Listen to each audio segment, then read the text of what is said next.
proti ní obrátil se celý svět,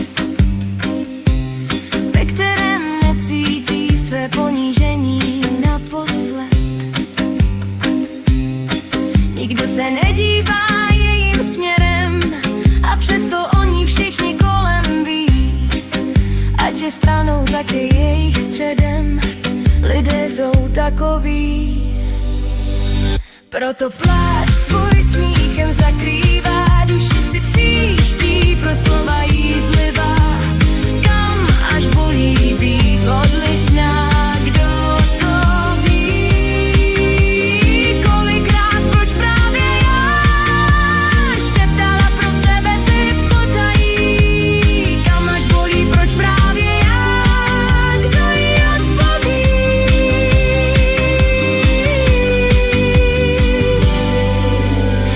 Čeká na prince s koněm bílým jako sníh. Stačil by někdo, kdo tu bude v časech nejtěžších. Střípky duše rozbité jí opět v celek poskládá. Jenom pro ní dál tu jako přítel zůstává. Ale není sama, kdo bolest zakrývá, komu se nápoj slov jedu zajídá. Kolik slz je už vlastně dost, jen druhým pro radost. Dál pláč svůj smíchem zakrývá, duši si tříští pro slova jízlivá. Kam až bolí být odlišná, kdo to ví?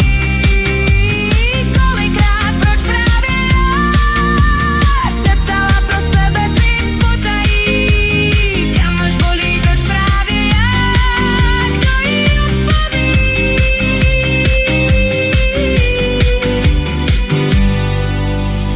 Nový den možností, kdy se zázrak nekoná.